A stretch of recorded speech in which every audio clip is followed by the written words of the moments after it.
Hi everyone, welcome to Rare Disease Month. We support rare. I am well. I am rare. I am rare. I am rare. I am rare. My name is Victoria Jackson and I am rare. I am rare. I am rare. Hi, I am rare.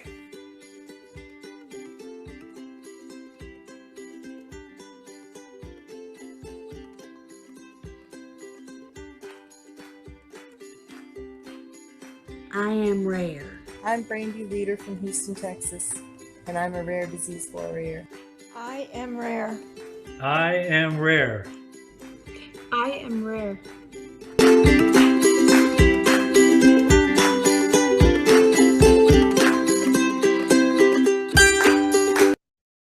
Hi everyone, welcome to Rare Disease Month. We support rare. I am well. I am rare. I am rare. I am rare. I am rare. My name is Victoria Jackson and I am rare. I am rare. I am rare. Hi, I am rare.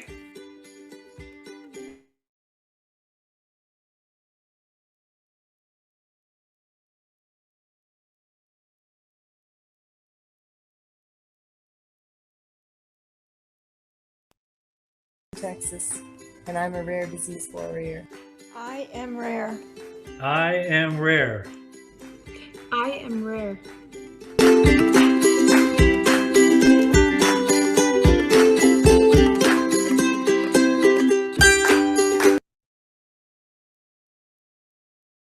Hi everyone, welcome to Rare Disease Month.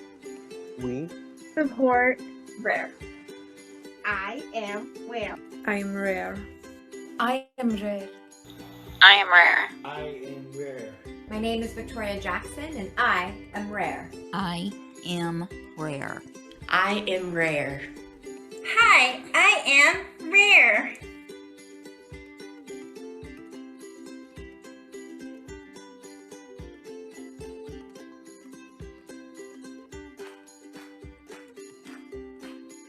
I am rare.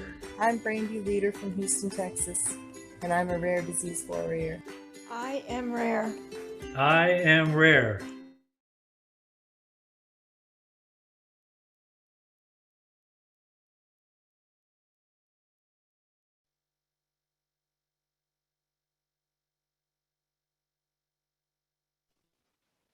Hello, and welcome to today's webinar. My name is Oren, and I'll be providing technical support on behalf of Zoom and Rocket Pharma. Please note that you are encouraged to use the Q&A function to submit questions and the chat to connect with fellow attendees. Finally, during the live Q&A portion of today's webinar, all attendees will be promoted to panelists. This will give attendees access to join us on camera and to unmute yourselves if you choose to ask a question. And now I would like to introduce Kinnari Patel, President and Chief Operating Officer of Rocket Pharma. Kinnari, the floor is now yours. Excellent. Thank you so much, Oren. And thank you for nearly 100 plus individuals that have joined us today. As you know, rare disease awareness and what we do for rare diseases is really a passion of all of the team members at Rocket Pharmaceuticals, as well as those panelists that are joining us today. So I'm excited to welcome you to Rare Disease Celebration 2021. In the middle of the pandemic, what we decided to do is instead of having our traditional in-person meeting that allows us to interact with our community, patients, patient family members, scientists, and really physicians, we're trying to do this remotely so we can have a greater access to the global audience. As well, we've decided to make this an event that takes place every Friday of the month of February. So instead of just celebrating Rare Disease Day on February 28th, we're going to do this the entire month. And our goal is really simple. It's to raise awareness and education so more can be done to support our families, our patients, and as well, providing more therapeutic options for these patients that have a huge unmet medical need. So what is rare disease and what are the background and the challenges associated with that? Next slide, please. Rare diseases in the United States is defined by a disease that impacts less than 200,000 Americans. So you could say, that's not that many people. Why are you making a big deal? Why are you doing these events and then hosting all of the activities across the world with other affiliates and other organizations like NORD? Well, it's because there are over 7,000 rare diseases that have been identified to date. So as you could imagine, 7,000 rare diseases, less than 200,000 patients multiplied together, about 30 million Americans are unfortunately impacted by a rare disease, and over 300 million people worldwide. That is a significant portion of the population. And the reason we still do the rare disease events is because there's a lot more that we can do together as a community. What you see is the iceberg on the right-hand side. On the tip of the iceberg are the rare diseases you may have heard of, like cystic fibrosis and few others, where there are therapeutic options available. But there is a whole thing underneath the water that is undiscovered. The challenges that happen with the rare diseases is patients sometimes, it takes a really, really long time if they're lucky enough to finally get a diagnosis that is correct. So the accuracy of the disease diagnosis is a big challenge for this population. Gaining knowledge about these diseases, some of these diseases are newly discovered in the last 5, 10, 15, 20 years. So how do you know, is this a disease you have? And understanding what is the disease biology. If I have this disease and I'm diagnosed with it, what does that mean for me? What does that mean for my caregivers? And what is the progression of the disease? A lot of this is still unknown. And then once you know you have a particular disease, how do you find an expert that can treat this disease or give you a therapeutic option to be potentially helpful, hopefully at least symptomatically helpful, if not potentially curative for the disease itself?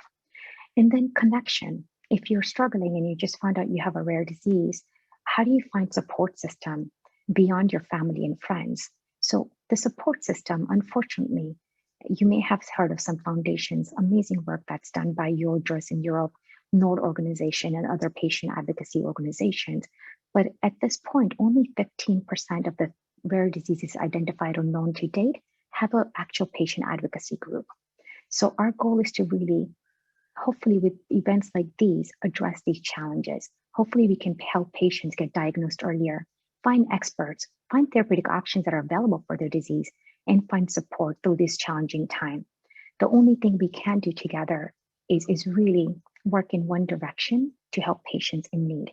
And the way we can do this is one patient at a time, one treatment at a time. And that's really been the goal and mission of Rocket and the team members that we have at this company. Next slide, please. As I mentioned in the next slide, our goal for rare disease is really simple. We're having 4 events. In the next 2 slides, I'll go through a quick summary of the 2 events that already took place. If you were not able to attend them, they are available on Rocket YouTube channel. So if you go to Rocket Pharmaceuticals YouTube channel, not just Rocket YouTube channel, because there's a lot that pops up. So Rocket Pharmaceuticals YouTube channel, you could see amazing panels that already took place on February 5th, as well as February 12th. Today, we're going to talk about going beyond ClinicalTrials.gov information. We're going to talk to clinicians, these amazing clinicians that have wealth of information of treating patients with cell and gene therapy products in the rare disease space. And we can ask them questions and learn about how they think about it and what they recommend to patients is they think about therapeutic options for a potential patient treated with a rare disease that has a rare or life-threatening disease. Next week will be our last event officially, and that is going to be about forming community and support system. So we'll have panelists that are going to talk about how they went about in forming a community around the disease that they were diagnosed with, if one already didn't exist. On the next slide, please, a quick summary of the last 2 weeks' events. Our first event, we were so honored, thanks to Dr. Gayatri Rao, who's with Rocket Pharmaceuticals, to introduce us to Abby Myers. As you know, Abby Myers is a founder of NORD, but she was really the mom, a Connecticut mom, that was the force behind finding Orphan Drug Act. And the amazing advocacy and creativity that she went through to bring the entire community, entire country together to make a difference was significant. And thanks to her efforts, while there were less than 10 products approved for rare diseases before 1983, now there are nearly 1,000 products that have orphan designations and are becoming available, hopefully in the market. We had Abby do a great panel. I do highly recommend, please do look at it. Every time I hear her speak, I'm just in awe of the inspiration she provides for how one person can make a big difference in this world. At the end of the session, we also had Dr. Gaurav Shah, who's our CEO, and also musician, Grammy-nominated musician, the way he runs Rocket Pharmaceutical is helping patients holistically. So when we think about patient treatments, we think about arts, music, and science coming together. So in honor of treating a patient holistically, and we did have a pianist, Ben, who performed a great jazz concert. So you could also hear that on the YouTube. Next slide, please. The second session we had was about revealing power of genetic testing. Should I get genetic tested? When should I get diagnosed? What does it mean once I know my diagnosis? These were some of the great questions that were answered with our panelists that included a representation from a patient that went through genetic testing, a genetic counselor, as well as a representative from Jeffrey Modell's foundation that has done amazing work getting gene therapy and genetic testing available for newborn screenings. And they do amazing work in primary immunodeficiency. And we at Rocket are really thankful to work with these individuals because they teach us a lot about how do we help patients get diagnosed earlier so we can have better treatment options available to them. So with that, let me turn it over how we're going to end this amazing month of celebration. We are partnering this year with NORD in order to light up as many monuments and landscapes around the world. So if you have any ideas of a building near you that lights up and changes colors, let us know. Our team can reach out and do the application process to get all of the monuments lit up on February 28th. And why is that important?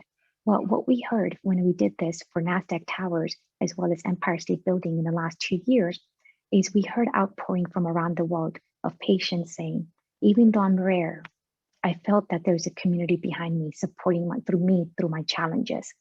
And those feedback that we received in the last 2 years meant a lot to us. So our token is to make every patient around the world feel that they're not alone, at least for that one night, if not broader. So this year we're able to light up NASDAQ Towers again, as well as even Niagara Falls, the bridges, Tappan Zee Bridge in New York, and many other institutions that you see around listed in the below. So if you have one, if you're interested in lighting that up, we're happy to help you make that happen. We do want to make sure the community feels that they're not alone and we're together. So our theme for this year is Hear, Rare, Roar. With that, I also want to talk about arts. So we talked about science, we talked about music, we talked about rare diseases. Let's talk about beyond the diagnosis. These amazing portraits that you see. This was an initiative that was started in 2015. And at this point, it represents 17 rare diseases.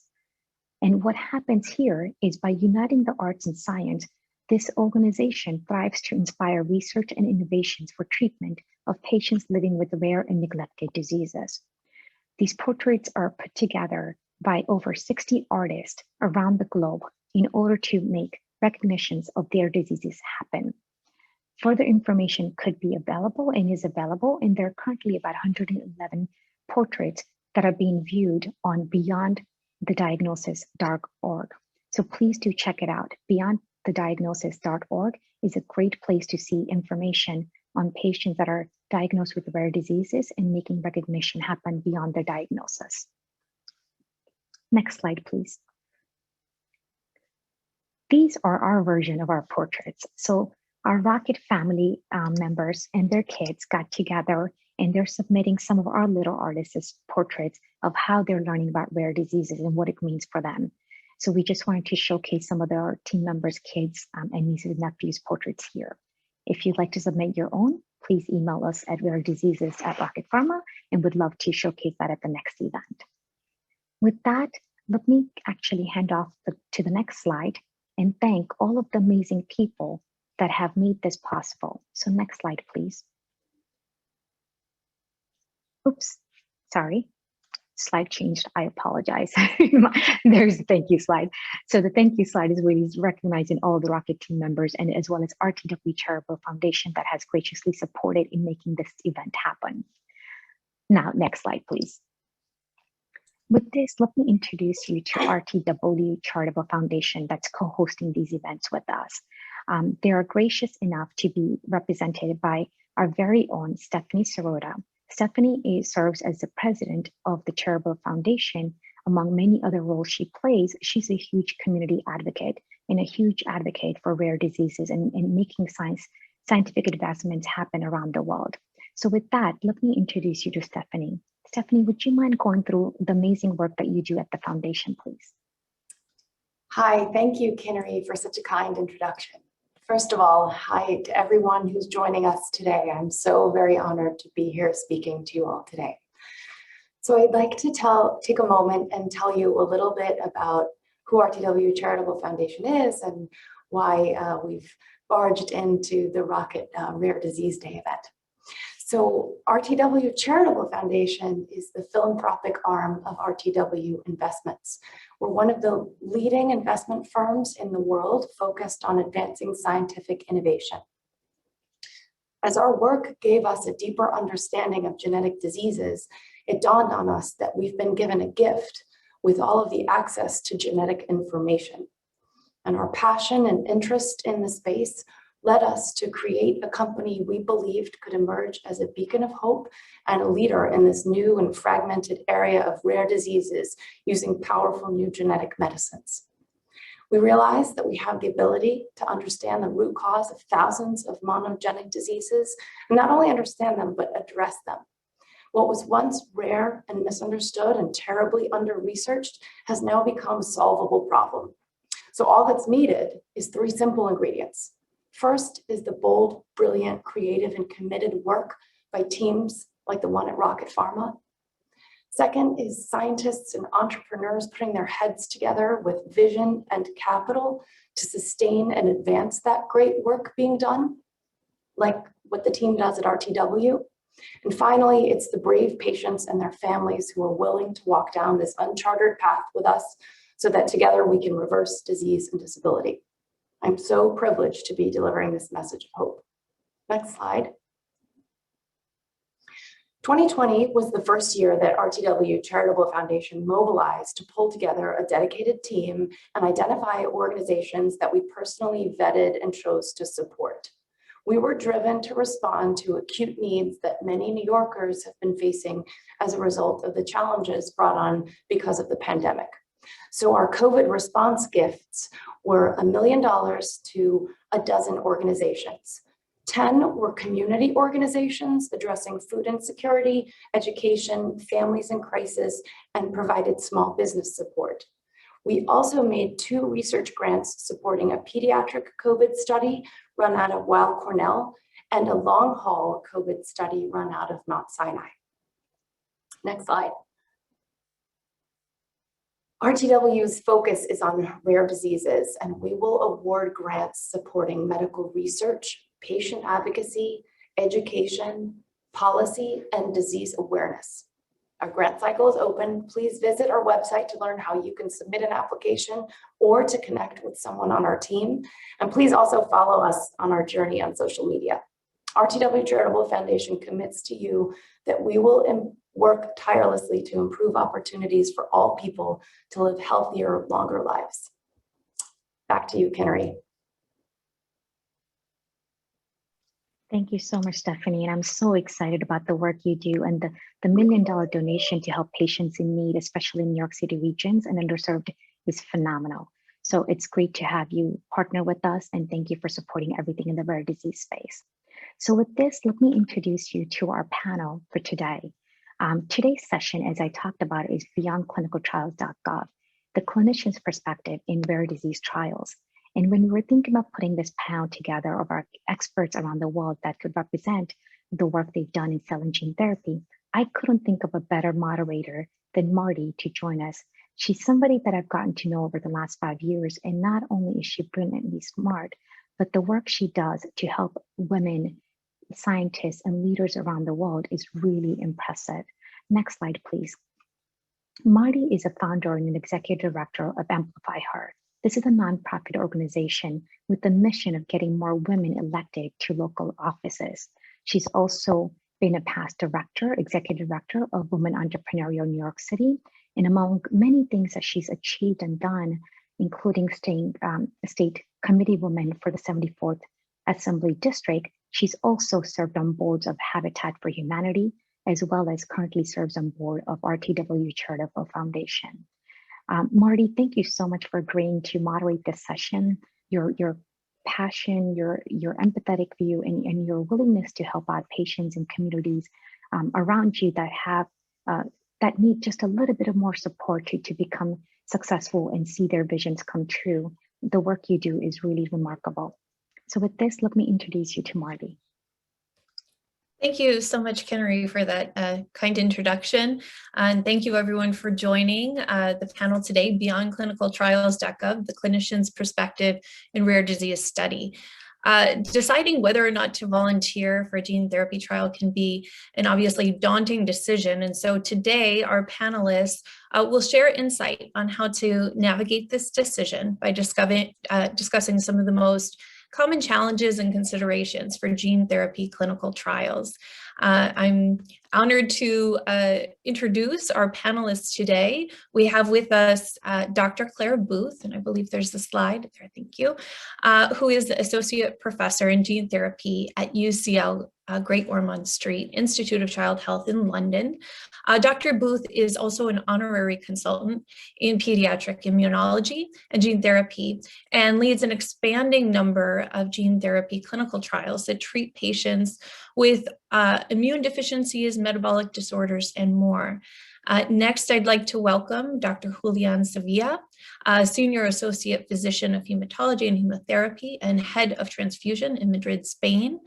Dr. Sevilla has been Principal Investigator for 10 clinical trials and has designed, developed, and conducted gene therapy clinical trials for children for PKD, Fanconi anemia, and LEAD. Next, Dr. Ami Shah is the PI for gene therapy trials at Stanford University for various disorders, including sickle cell anemia, PKD, and others. Dr. Shah's clinical expertise is in the areas of transplantation for immune deficiencies and immune reconstitution. Dr. Shah is focused on cellular therapies as a treatment modality for rare diseases. Before we get into the questions, I want to first thank our panelists for joining us, and also a reminder, as Oren mentioned, there is a Q&A function as well as a raise your hand function that you can use to ask panelists questions. We'll be getting into audience questions towards the end of this. So to start off, I thought it would be helpful to get to know a little bit more about our panelists and their experiences. So this is a question for all of our panelists, and we can start with Dr. Booth. Could each of you briefly tell us about what led you to get involved in gene therapy trials? And if you could please note how many gene therapy trials you've been involved with to date. Sure, I'm happy to start with that. So I was lucky enough to work at Great Ormond Street Hospital when the gene therapy program was beginning here. We've been running gene therapy trials at Great Ormond Street for almost 20 years now. Started initially by Adrian Thrasher and Bobby Gaspar with a couple of SCID trials, which has now massively expanded to over 20 trials that we run at the moment. I got into the gene therapy field by doing a PhD, developing novel therapies in gene therapy for rare immune deficiencies, and subsequently became a clinical academic working in the field. I'm currently PI of 5 first-in-human antiviral gene therapy trials, as well as co-investigator on 7 others and a number of others that we have in setup. So I've treated around about 70 patients for different diseases over the 15 years that I've been doing this now. Wonderful. Next, Dr. Shah. Hi, I'm Ami Shah, and I got interested in gene therapy during my training in Hematology Oncology Fellowship at Children's Hospital Los Angeles, where I work with Dr. Don Cohn, who led the efforts for the ADA gene therapy trials. And as a result, I really gained a lot of experience in this area, helping him do some of the clinical work. Currently, I'm at Stanford University, and I am the PI of 4 gene therapy trials, and then I'm one of the co-investigators on 2 other gene therapy trials. And so what I've learned over the last 25, 30 years or so of doing gene therapy is, we've come a long way. There was a time period where we really weren't able to get a good graft in, and we've come to a point now where we've actually been able to find some cures in some patients. So that's kind of where I stayed interested in this area and having good teachers. Wonderful. And Dr. Sevilla. Well, I came from the bone marrow transplant field.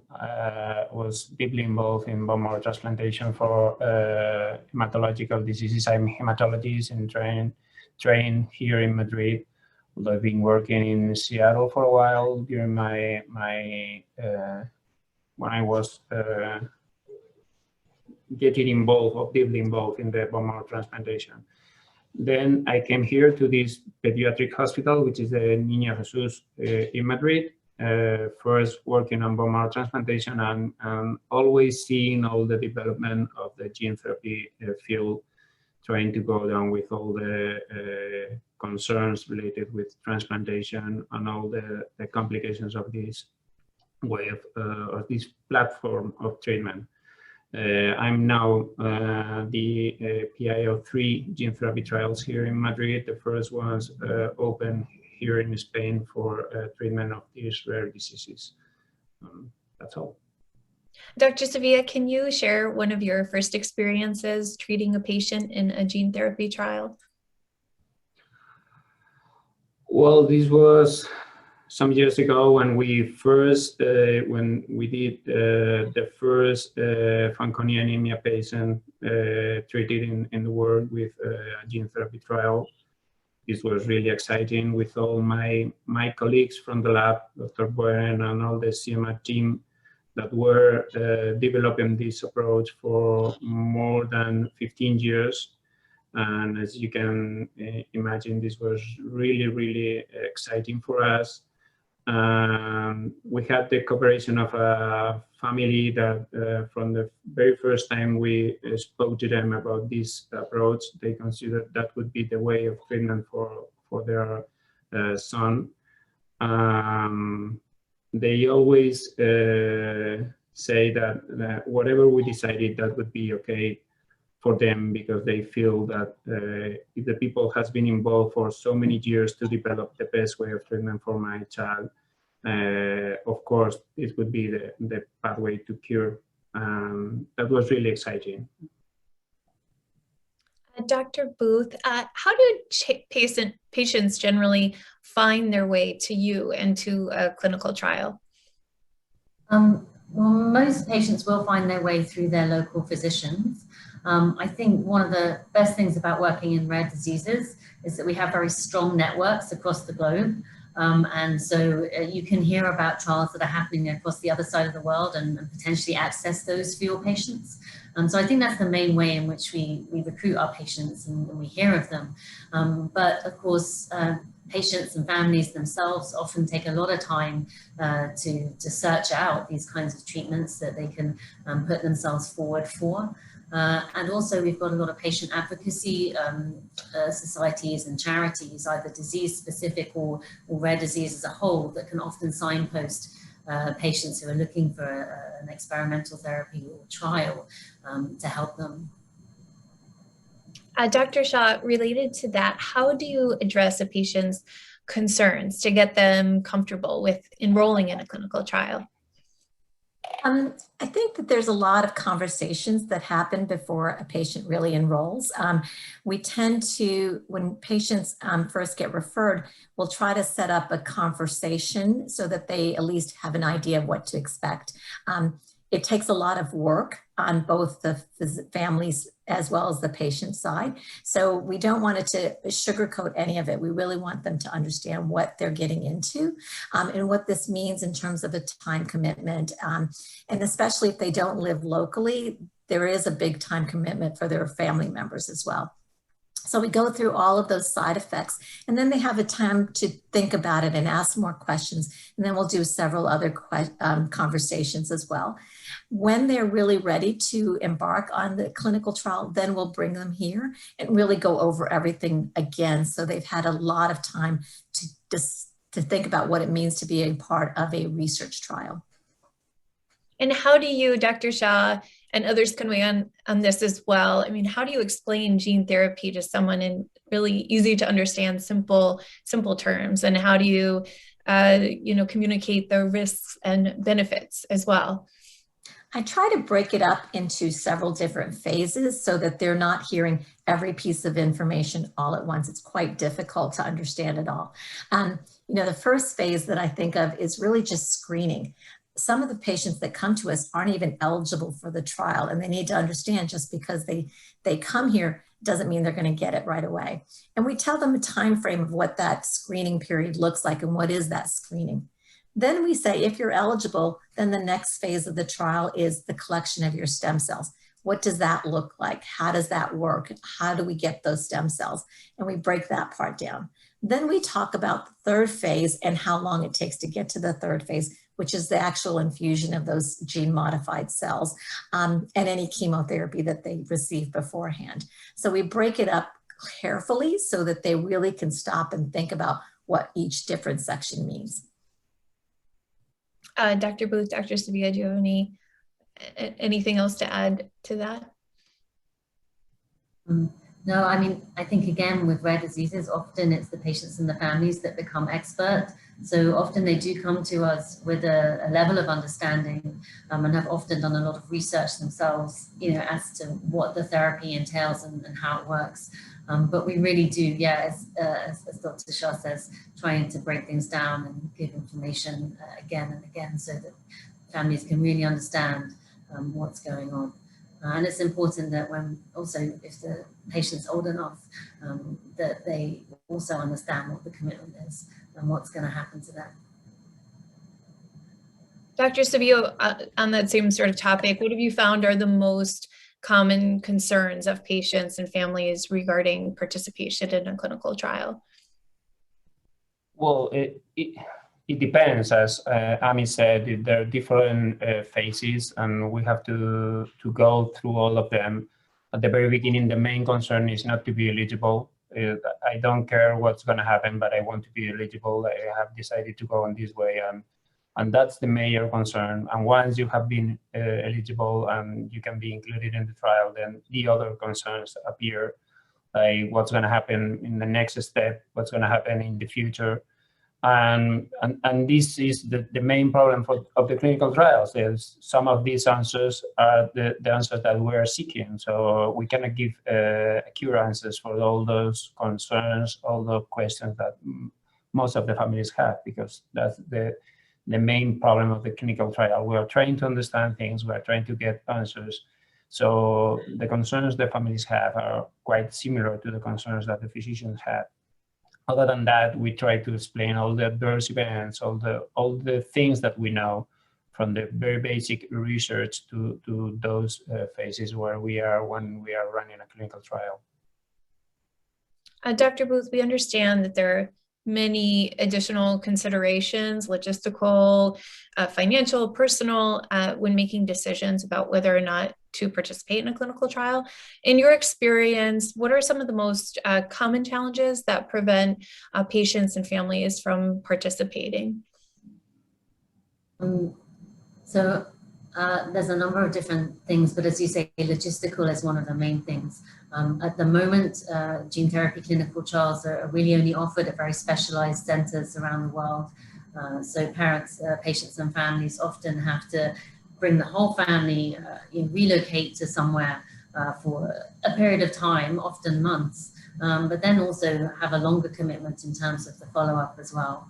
Often these are children we're treating, it's a family, not just the patient. There's often other children in the family who have to also come as well. And so it really affects the families as a whole. And we do what we can to support that financially. If company-sponsored trials are often financially support the families. Often charities can also help to support families who may find it difficult to relocate. I mean, we faced one of our greatest challenges in the past year with COVID.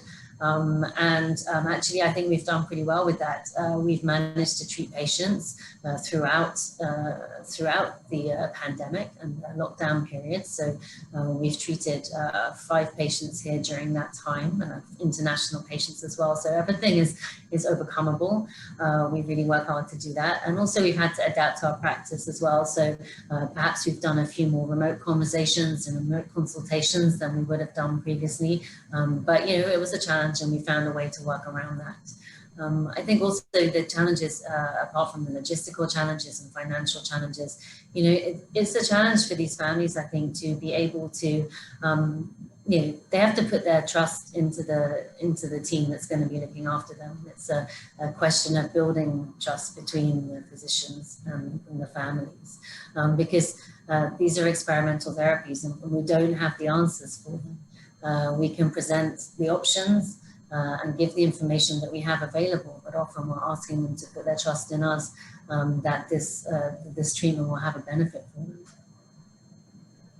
You mentioned some of the financial issues that can be part of this decision, and I know it would vary trial to trial, but can any of you, actually it would be interesting for all of you to weigh in, because we're representing the UK, the US, and Spain, and I'm sure it's different in each health system, but what generally are expenses that are covered? And are there avenues of support systems available to patients and families that might not be available to, you know, afford the costs or may be without insurance? I mean, I can speak for the UK and maybe a little bit of Europe. So yeah, for commercially sponsored trials, then generally everything is taken care of for the families, including accommodation and travel, food while they're staying with us, all of those related expenses. However, for many trials, it's really only the treatment itself that's covered. We have found a lot of help from governments from other countries that the patients are coming from to support their families in that additional cost. And like I said, also charities have been very supportive, particularly in sort of disease-specific charities have supported families to enable them to stay here. We have also some charities helping us, but we have not so well scheduled that London has. They have a long history of these kind of trials. I'm sure they are doing much better. We are trying to fix that here, but we only have some charities, all the companies that are supporting the trials that are doing great efforts to go for these patients all over the world, and they are covering all the expenses. In the US, obviously we have quite a complex healthcare system. For the commercially sponsored trials, obviously the majority of the care is covered. The problem is that some trials don't have financial support for every aspect of the clinical trial. So therefore we would need to get insurance approval for the aspects that are not covered by the clinical trial. The biggest challenge for the families is that if your child is getting a gene therapy trial at a different state, and you know, both parents usually want to be with their child, but that means that they aren't going to be able to work at their home place. And that puts a burden on people for finances if they're not able to work for a period of time, or if their employer doesn't allow them to have a break for a period of time. So I think that's a challenge that occurs everywhere, and especially if they have other children at home, who takes care of that other child, especially if they have multiple children at home, who takes care of that child? Can they pay or afford for that other child to come to and stay with them as parents? Those are the financial things that really the families struggle with the most. Thank you for that. And now let's shift our focus a bit more on the clinical trial itself. Dr. Shah, could you describe the primary differences between gene therapy clinical trials and other kinds of clinical trials? The gene therapy clinical trials obviously are autologous transplants. And then these cells are being sent somewhere else to be manufactured to put the gene inside of those particular cells. Other clinical trials are oftentimes, in terms of cancer clinical trials, they're a new medication that's already a part of that these patients are already getting chemotherapy for their cancer diagnosis. And so this may involve a clinical trial to add a medication or a different medication, but they know they're getting that kind of a medication. For the gene therapy trials, it depends on the disease, obviously, because there's sometimes a lot of different alternatives available besides doing the gene therapy. And so that's why people have to really understand the reason why we're doing this as a trial is because we don't know what's the outcomes of these patients. And that's why we're researching it. Dr. Sevilla, did you have something to add there? No, not really. Well, okay, sorry, I didn't know if yeah. Well, the next question is for you. Can you walk us through what happens during a gene therapy treatment? Well, we are considering gene therapy trials as one thing, and there are, Ami said that there are different gene therapy trials for different diseases, and it will depend on that. But if we are considering, or if we are speaking about these monogenic diseases, she has also described before that there's one first phase to collect the stem cells that has to be treated, and this is completely different from one disease to the others, because, for example, for Fanconi anemia, this is one of the more challenging steps because the stem cells are there are not too many stem cells to collect. On the other side, these patients has been in the hospital not too many times, so this is completely new for them. It's challenging and new, but after that, they have no chemo for preparing for the infusion of the cells. There are no conditioning, so that means that you just have to infuse that cells without any significant adverse events related with that. It's like having only one transfusion, and it's extremely easy, and they can be at home 2 days after that. So the worst part is the very beginning to collect cells. For the other trial, this is completely different. They have collecting cells in our units that are quite used to collect cells. It's like a standard procedure for them. It's not a big issue. And after that, they need to receive the conditioning regimen, which is chemo, which is not so easy. They have to be in hospital for 2, 3, 4 weeks after that. And this is the period of at risk. So it's completely different from one patient to the others. And this is one of the things that we take our time at the very beginning to explain all these steps, and which are going to be the easiest part and what's going to be the worst part, and when they should expect to be at home or at least not in a hospital. And this is the first goal, be outside, outpatient, and they feel much better at that time, of course. Dr. Booth, what is important for patients to understand about the impact of the trial on their lives and also on the lives of their family members? I know you've all touched on, some of the issues in terms of time commitment and moving potentially to a different city for a period of time, and the follow-up and prep work before. Can you sort of walk through in terms of what patients should be most aware of as they think about this? Sure. Yeah, so I think really time commitment is one of the main things. Also not underestimating the impact that it's going to have on the wider family.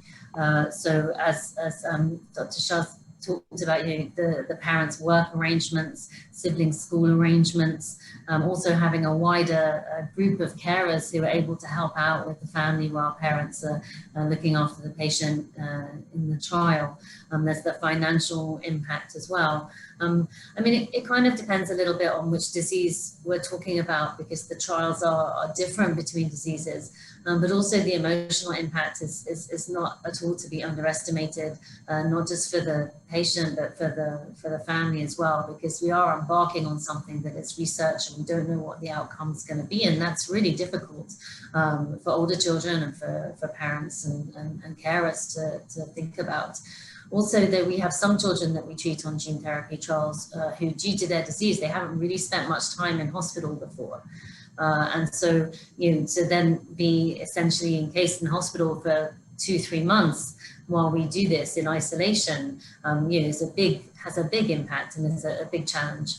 Some children, some families will be used to being in hospital. They both had kids who've been in hospital from birth, and it's almost a continuation of their care.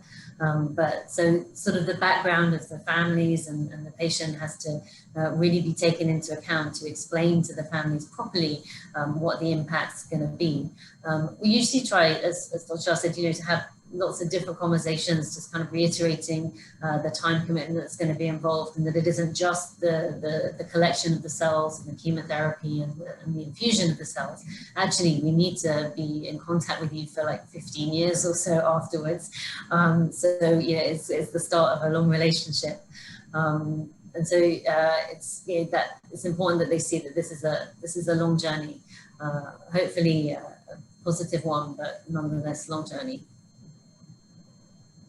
And one thing we heard about in sort of discussions leading up to this is how patients often feel like they're part of a solution, one that, in a lot of cases, because these are genetic issues, that they may have other family members who could benefit from them going through these trials. So do you see that also, that there's sort of that motivation on a larger scale to be part of this?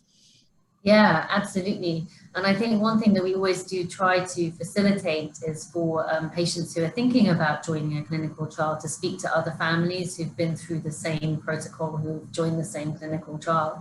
Because although we can tell them and give a lot of written information about what's going to happen when, actually to speak to somebody who's been through that experience is invaluable. Dr. Booth, in London, I assume you regularly treat international patients. How are patients who don't speak the local language or come from significantly different cultures assisted? Sure. So we have a sort of international department, so we get a lot of support from that, and also from our research department and any commercial partners that we work with. So the first thing is finding out, what language patients would like their information to be delivered in. It's not always obvious, so it's important to check. So we would always provide written information in the language that is required, and we always have face-to-face or Zoom interpreters now to be able to go through those discussions in the native language. We have advocates in the hospital who are familiar with all different cultures and families coming from different cultures, so that we can help to provide information on what kind of food requirements patients may have, what language requirements, what privacy requirements. So we have got a team who help us with that. And usually for commercially sponsored trials, there'll be a team within the company who can facilitate these kinds of moves for the families, including arranging interpreters and written information in the right languages. Thank you. Dr. Shah, what information is shared with the patient and their family over the course of the trial? Do they inquire about the other patients in the trial, and how do you address sort of the concern of maybe patients don't want to be first, or they might not want to be last, and sort of addressing that? I don't think we can ever push a patient to sign up for a gene therapy trial or any trial.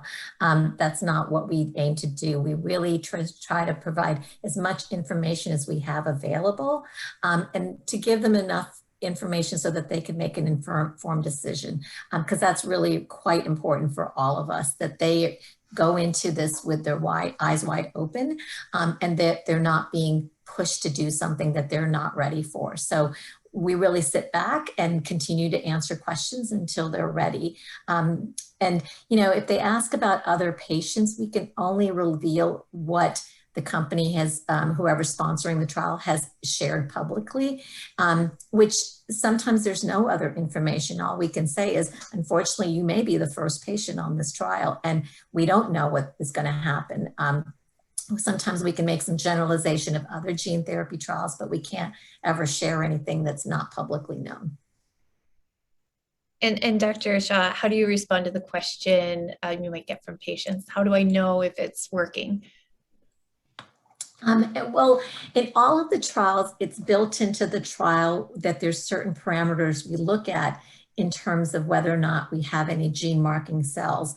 We look and see, let's say it's somebody with a PKD, you know, they would normally have a very low hemoglobin. If we see that their hemoglobin comes up and they're not requiring transfusions, then something's happening. But we don't have all that information. We also don't know how long it'll be sustained. So it's something we continually monitor. And like Dr. Booth was saying, we're going to be monitoring them for 15 years. It's not going to be a short-term thing. So in terms of the length, what do you know about how long the treatment benefits last? I guess anyone can respond to this. I think right now, we don't know for certain trials because they've just started. So we continually monitor them. We have patients who've had lentiviral gene therapy for other diseases where we still know that there's gene marked cells, even 10 to 15 years later. But not every trial is out that far. So we continually have to monitor those kinds of patients. Dr. Sevilla, are there recent advances in technology, monitoring, and understanding of gene therapies that make you more confident in administering these therapies? Well, we are learning, and we are getting more information day by day, and it's of course challenging for the near future. That's the way medicine goes one step further. So, of course, in gene therapy, we are learning a lot. We are approaching treatments in different ways that we were doing some years ago. And I would like to go back to the sentence that what we know for the future, we don't really know, but this is exactly the same for all the other fields of the medicine. We are using now pills that we were not using 10 years ago, and we cannot give any answer what's going to happen 20, 30 years later. But when we decided to go on that treatment on the other, we feel that this is the best approach for our patients, and we feel that this is safe, not for today, safe for the whole life. And so, you know, what do you think is what inspires patients to sort of take this leap of faith? Well, I think that what the patients need is to feel comfortable with their doctors, to feel that they are doing the best thing that they can. If they have the opportunity to be included in a clinical trial because the medical team feels that this is the best approach, in my opinion, they should consider that like being lucky, because they are opening new doors of treatment. And of course, the medical teams, we are never looking for new doors that are worse than the ones we had on our hands at the time point. So if you feel comfortable on that, if you feel that your team is the team that you need for treatment, that's the more challenging thing that you can do, is to go with your team wherever it goes and feel that you are doing the best. And are there any sort of mental health supports in place for patients during these trials? Yeah, we, I mean, if children are old enough, then we can offer them psychology support, you know, before the procedure and throughout. For the younger children, we work closely with play specialists and play therapists. We need to help them to understand the procedures that they're going to have and kind of why they need to have it. And then we also offer the same psychological support for the parents, and we extend it to any siblings if that's appropriate. And I think also one of the things about clinical trials is children above the age of 7 has to agree that they want to be a part of it in simplified terms, obviously. So if a kid is, let's say 10 years of age and 100% says, absolutely not, I'm not doing any of this, we're not going to put him on a clinical trial. It was mentioned earlier about patients, finding each other through advocacy groups, and social media, I think, can play an important role in connecting patients and families with others in a similar situation. What is the guidance you generally give to patients regarding what can be shared on social media and why? Maybe Dr. Booth to start. It's a difficult question. So often, yeah, parents, families want to share their experiences, usually with really good intention of, informing other families who are in similar predicaments that there's hope, that there's treatments, that things are going well for them. We do often ask them to share information that they're comfortable with, but I think, as Dr. Shah was referring to, we do try to ask that they don't share specific results on social media related to the specific trial. But generally, I think we have had patients. We had one patient who blogged his way the whole way through. He was an older patient who was 16, 17. He blogged his way through his gene therapy procedure with pictures and comments, and I think that that helped him a lot. And I also think that it helped other families who are considering entering into a similar trial. So I think yeah, it's a difficult question, difficult area, but I think it can be very positive. And in my opinion, it's important to understand that this is one history of the whole picture. So sometimes this is good, sometimes this is not good. The patient may have feelings in one day completely different to the other.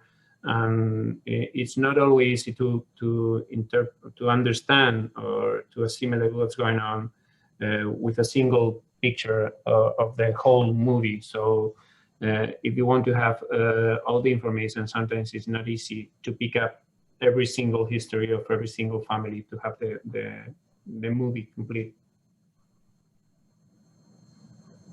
I want to transition now to recent news that I'm sure is on the minds of many patients and physicians. This week, a gene therapy clinical trial was suspended by its sponsor, and based on what we know, which is not a whole lot, I want to give any of you the opportunity to respond as to whether this news changes your view of the risks of gene therapy. I think that we're still waiting for the investigation as to what the causative nature may have been. So at this time, it's really difficult for us to actually comment on this information. Obviously, we're saddened by it, and but I don't think we can really say anything more than that until we have more clarity around this, what happened.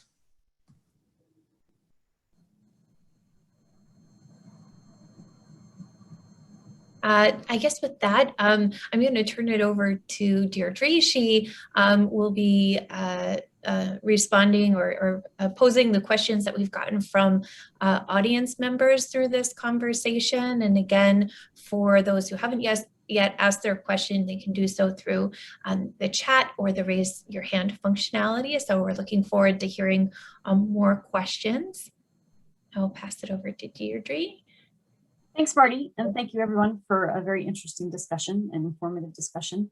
One question I have is, you've obviously pointed to the power of these communities as they band together in their advocacy groups. As you come upon new technologies and new treatments for these diseases, how do you how do you deal with these communities? How do you make them understand, you know, that this could be a life-changing situation for these patients? And I know there's always some resistance to some things that are new. I'm curious what your experience has been in dealing with the communities and helping them understand and get over the hurdles as a community of something new that's been brought up. First, I can tackle it first. Many of these rare diseases have family groups already established, support groups that's already established. And oftentimes they have, before COVID, they would have get-togethers and they would invite us to come and speak about some of the different trials that were out there, and give them an opportunity to hear from us. Obviously, during the past year, none of that happened. And so often what's happening now is a lot of times they're developing Zoom call groups or meetings and stuff like that for us to be able to share information about different trials, so the parents at least have heard about it once. Yeah, my experience of advocacy groups and family and patient organizations has always been very positive, in that I think they're always extremely receptive to any new treatments, because you know, it's the nature of rare disease that there really aren't very many treatments available to them. And so they're always receptive to new treatments. And as Dr. Shah said, you know, normally we would go and talk about possibilities in new treatments at forums for the patients. It's working quite well over Zoom, I would say. We've done a few. We're looking forward to getting back face to face. But I think it's generally been a very positive, you know, a very positive reception for new experimental therapies.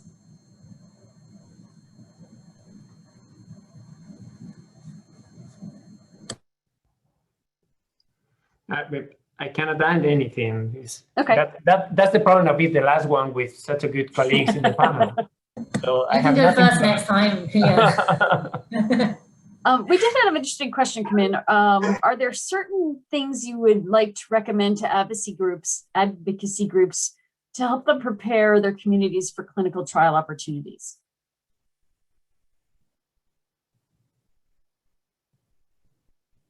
At least the ones I've been associated with so far, even though Julian was supposed to answer this question first. No. Most of the advocacy groups have actually been quite receptive already. They do their research. These parents and families know so much about their disease. They've looked for therapies out there to help their children. They're on it. Well, I think that this is quite different between different countries, but at least in I would say in the Mediterranean area, that most of the people is on the advocacy teams or the family groups, and this is the kind of families that knows everything, and they know even more than the physicians. And the others that try to deny the disease, and they are always saying, this is not my case, and they don't want to go further for any other issue. So the main difference is, if you're speaking with the first group, most of the time you feel that they know much more of the disease than you know. They are completely updated of every single thing of the disease, and you cannot add anything to what they think. If you have a new treatment, they are asking you for the new treatment as soon as the treatment is in newspapers or whatever. Is completely different. And I've had a number of families as well who will actually, you know, travel around the world going to some of the conferences specific to the disease, or for example, like European bone marrow transplant conferences or gene therapy conferences. You know, so you know, there's a hugely strong will from these families, you know, to seek out treatments for their children. Okay, just reminding people, if they have any other questions, to put them in the Q&A box at the bottom of the screen. I think we've addressed most that have come across so far. So unless I see something pop up in the next couple of minutes, I think I will pass it back to Kinnery Patel to do a wrap up of the session. And I thank you again for your time and for your insight. Hopefully it's been a valuable learning experience for everyone who has joined us today. Kinnery? Yes, and actually, if you don't mind, since we have a little bit of time, maybe we can do some open rounds of Q&A. I don't know if team members and all of you, 100 plus individuals that have joined us, I see some colleagues from Spain here as well, around the US and Spain, would love to have questions and thoughts from you. If you have any, please feel free to jump in. You're welcome to unmute your line. And while you think of a question, maybe I'll ask one or two myself. What has been the most rewarding experience for you working in this innovative cell and gene therapy space? I'd love to know that. I mean, the best reward is when you see the patients, you know, a year, 2 years after treatment, and their life is completely transformed from what it was before the treatment. You know, they're off a load of medications that they had to take before. You know, they may have had to come to hospital every week, you know, prior to any kind of treatment if they weren't inpatients already. And you see them, you know, 3, 4, 5, 6 years later, just living essentially a normal life, going to school, you know, not taking, maybe taking 1 or 2 tablets, but, you know, really their life has completely changed, as has their families. And yeah, there's really no greater reward than that. Mm-hmm. And I'm sure you guys can think of stories. I know when I went to visit our colleagues in Spain, I think one of the stories, Julian, you had shared, I would love for you to share with the team, the Superman, the boy that believed he was Superman. Well, all of them are really special. Ones you can remember ones for one thing, not the others for the other thing. But always the success is what Claire has said, is if you can see them 2, 3 years later, especially those families who have had quite difficult times, not only during the treatment, that sometimes is not so hard, but also to reach the treatment, also looking for the best treatment for the patient, and getting the phone for all the physicians all around the world, just trying to get the best treatment for their child. Yeah, this is really, really important for us. And Dr. Ami Shah, you've treated adults as well with cell and gene therapy. How has that experience compared to some of the work you do in the pediatrics population? When the adults get their gene therapy, remember they're used to not being told what to do. And so it's a little bit different with them. But they, you know, I just saw one of the patients recently who's 100 days out, and he said, I've never felt like I've had this much energy. And it's kind of a nice thing to see how transformative this can be. Obviously, it's a short-term follow-up so far, but the fact that he's now out there looking for a job and can do other things, that's really, really uplifting for us. Any questions from the team members or the audience that we have? Please jump in.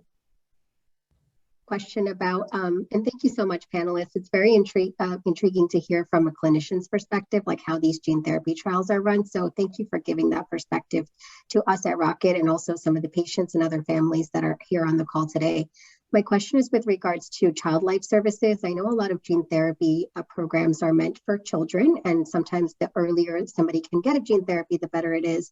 But is child life services always involved, or how important is that in helping the patient when they're underage understand what may be going on with them in a trial? Here at our institution, all of the patients are treated on the bone marrow transplant unit. And so the child life specialists and social workers, and when, you know, even the school teachers are always involved with every patient on our unit.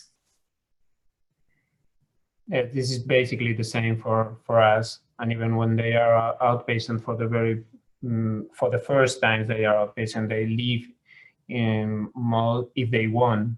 We have a Ronald McDonald House here, which is in the garden of the hospital. So we are almost here, but they can spend the time like being at home there. Thank you. Yeah, I'm sure it gives them some sort of a little bit of a normalcy with other children in that area, or in that same, you know, floor, or going through the same thing at the hospital at that time.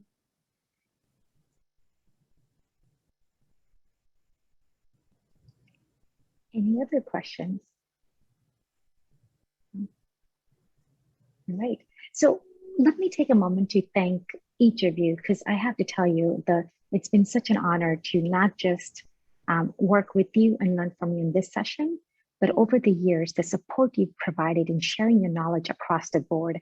I think what I was really impressed by nearly 5 years ago when I met Julian, I think I met Claire at the same time, and they were sharing information across UK and Spain, how they're treating patients. And the knowledge you share across the regions, and then Ami and the Stanford University, I mean, the community that you have established informally across experts around the world is incredible. But I think one of the things that I've heard from at least the patients and parents of the patients that we've had secondhand knowledge of from our patient advocacy work, as well as our team members that work in clinical trials, is the care you give, the comprehensive care you give to each and every patient is remarkable. I mean, you really care, and you're making their participation in clinical trial could be challenging, but gene therapy clinical trials is even more challenging. And the support you and your team provide is incredible. So I do want to take a minute to really recognize the work you do every single day, whether it's COVID or whether it's a holiday in Spain or Christmas, you guys are always there for our patients, and we're honored to work with you. Thank you. Thank you. So, and thank you for being available for this session. It's a great learning opportunity to hear firsthand how the patients see the interactions and what we can do better. So maybe the last question I'll ask before concluding is, what is an advice you can give to companies like Rocket to help make clinical trials become simpler for patients, and how we can do our part better?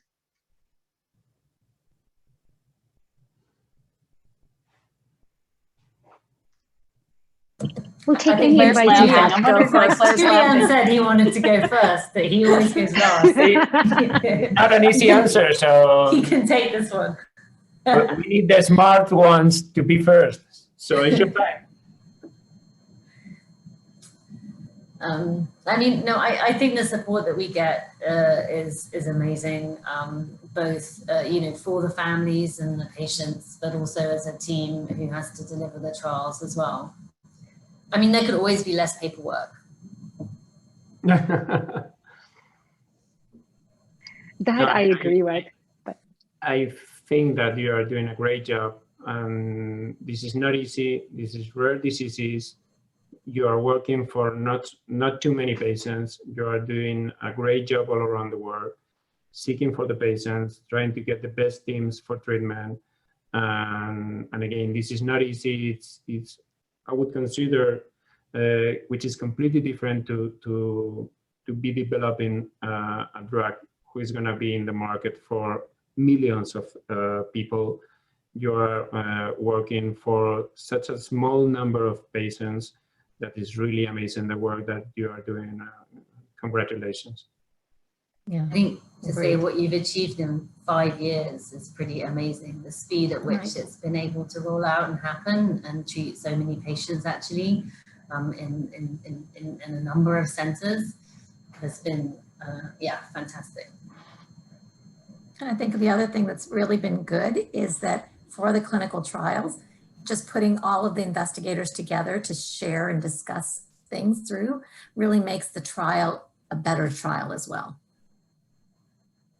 That's great feedback. Thank you. And thanks all of the Rocket team members and other companies that may watch this. I mean, there's a huge part that we can play to make this more comfortable for patients and more informative for patients to really participate in innovative space like gene therapy and clinical trials that are challenging.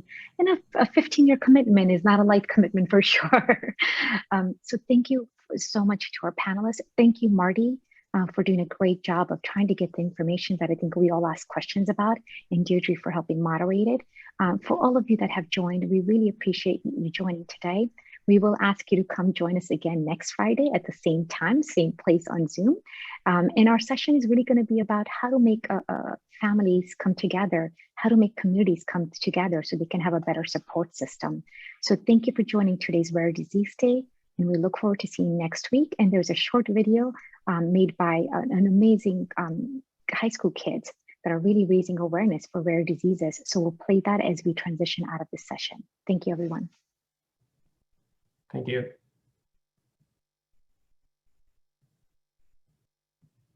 Hi everyone, welcome to Rare Disease Month. We Support rare. I am well. I'm rare. I am rare. I am rare. I am rare. My name is Victoria Jackson and I am rare. I am rare. I am rare. Hi, I am rare.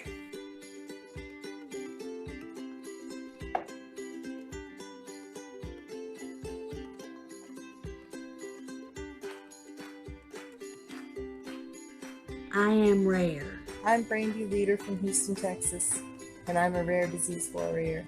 I am rare. I am rare. I am rare.